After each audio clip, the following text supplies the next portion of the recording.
Hello la team, j'espère que vous allez bien. C'est un plaisir pour moi de vous retrouver aujourd'hui pour le tout premier épisode de votre podcast qui vous lie à vos artistes, influenceurs, acteurs, chanteurs favoris. Et voilà, c'est un très grand plaisir. Je vous souhaite la bienvenue dans Zero Sound. Aujourd'hui, je reçois votre influenceuse nationale. Actuellement, elle déchire tout. Donc je vous laisse deviner, donc je pense que vous l'avez déjà vu, vous avez vu la photo un peu avant. Il s'agit de Fabicam.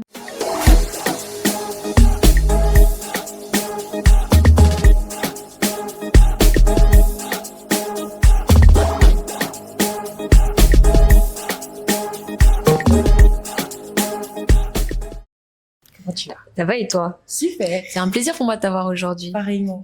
Alors, est-ce que tu peux te présenter? Dis-nous un peu qui tu es, s'il te plaît. Alors, moi, c'est Fabi Camara. J'ai 22 ans. Je suis passionnée de mode et de beauté, comme on peut le voir sur mes réseaux. Et j'ai débuté il y a de cela à peu près 5 ans. À côté de ça, je suis étudiante en management de luxe. Et voilà, je suis sénégalaise. J'ai grandi à Dakar. J'ai toujours été là. Voilà.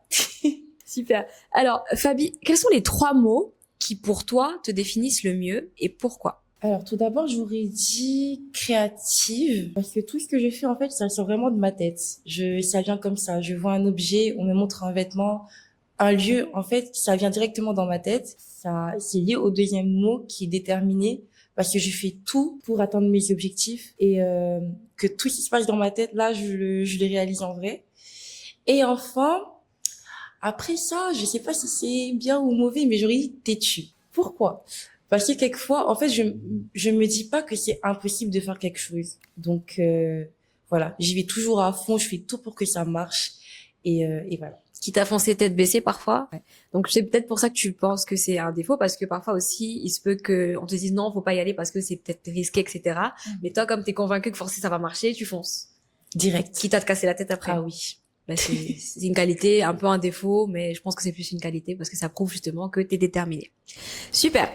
Alors, Fabi, pourquoi l'influence? Qu'est-ce qui t'a motivé? Qu'est-ce qui t'a plu dedans? Même si, ouais, c'est vrai que t'étais magnifique, t'es jolie. Alors, l'influence, je l'ai pas choisie.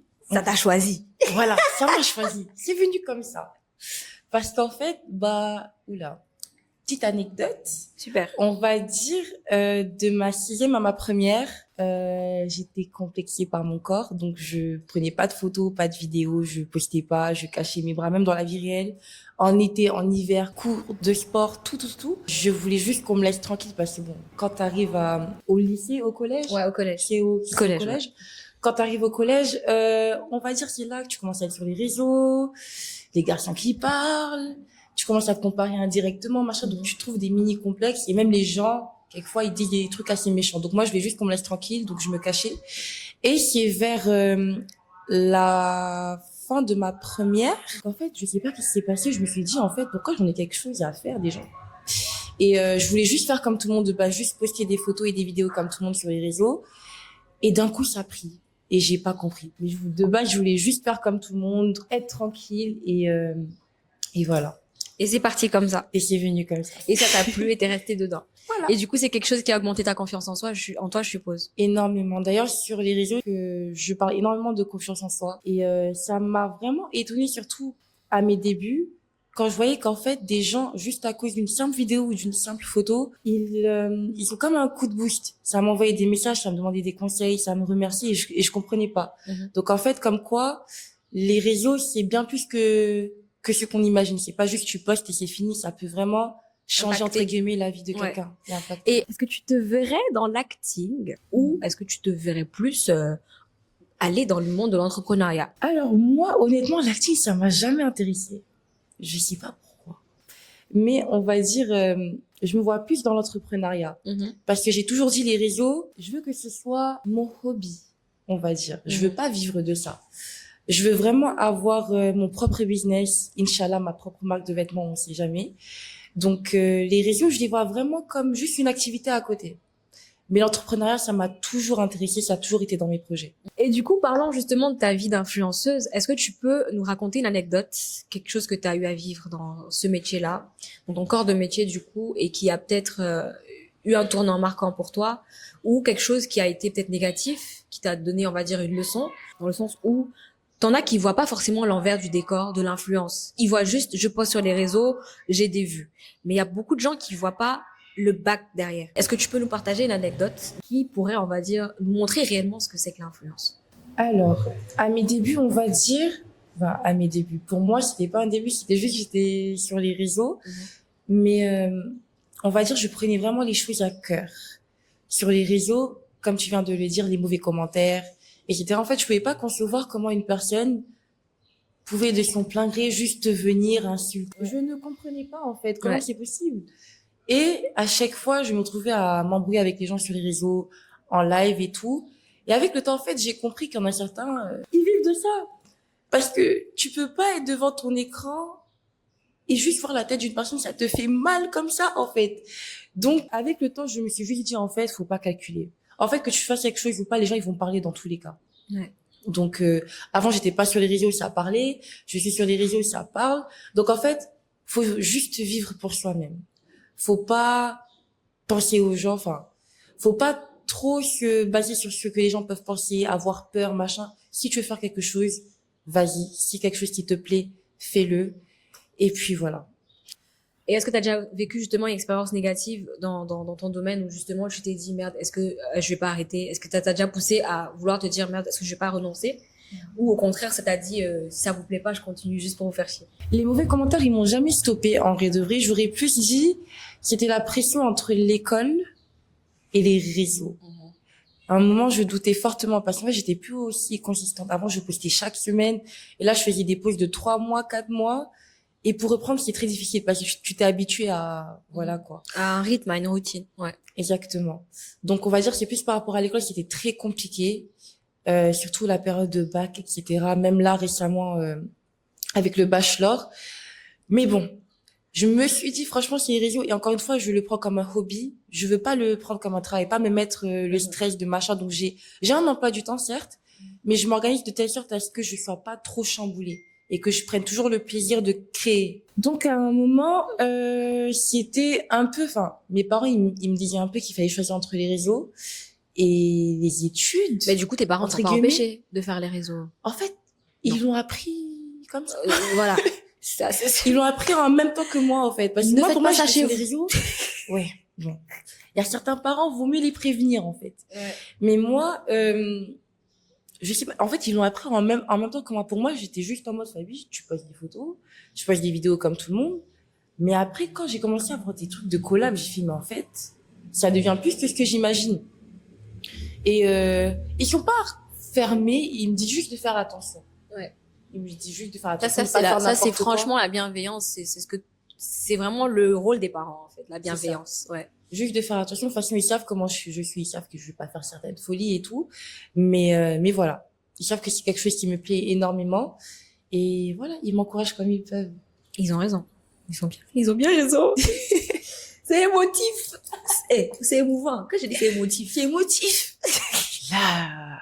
Alors, et du coup, quel conseil justement tu voudrais donner à toute personne qui voudrait suivre ton exemple, qui voudrait faire comme toi? Quel conseil tu pourrais donner à ces personnes-là?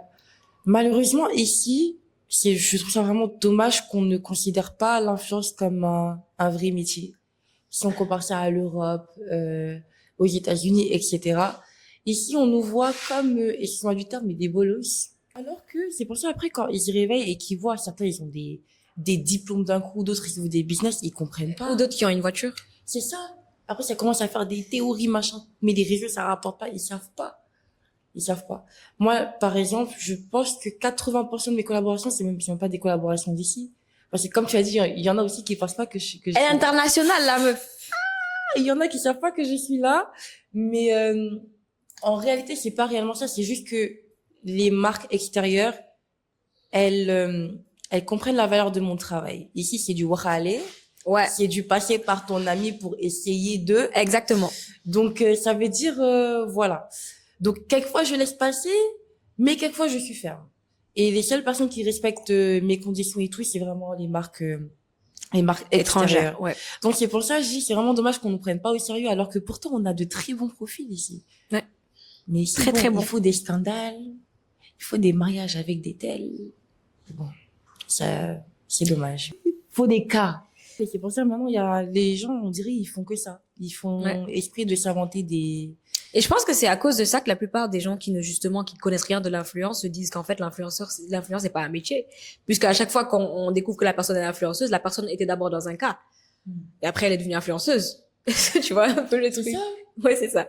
Alors, du coup, le conseil que tu pourrais donner aux personnes qui voudraient avoir ta carrière, faire comme toi, ou même s'inspirer de toi pour faire quelque chose.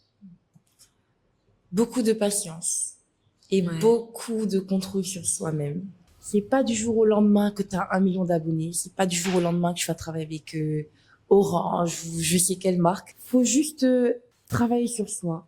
Faut croire en soi, surtout. Par exemple, je sais qu'il y en a beaucoup qui abandonnent parce qu'ils se disent, ah, mais j'ai pas beaucoup de vues, machin. Mais du jour au lendemain, tu peux te réveiller et tu perces comme ça, tu comprends pas pourquoi. Faut jamais lâcher. Et faut faire des choses qu'on aime. Parce que je vois qu'il y a beaucoup de gens qui, peut-être, Ils vont le faire parce qu'ils se faire- disent il y a l'argent. C'est ça. C'est ça, c'est tout. Et Or, c'est même pas quelque d'autres, chose tu qu'ils peux aiment te bien. mettre sur les réseaux, mais il y en a qui veulent se donner une fausse personnalité sur les réseaux. Et au final, quand ça les rattrape là, c'est pas très joli. Donc en fait, il faut toujours rester soi-même. Fais quelque chose que tu veux vraiment. Il y en a qui ont fait des collaborations, ils regrettent au jour d'aujourd'hui parce que pourquoi c'était juste pour l'argent.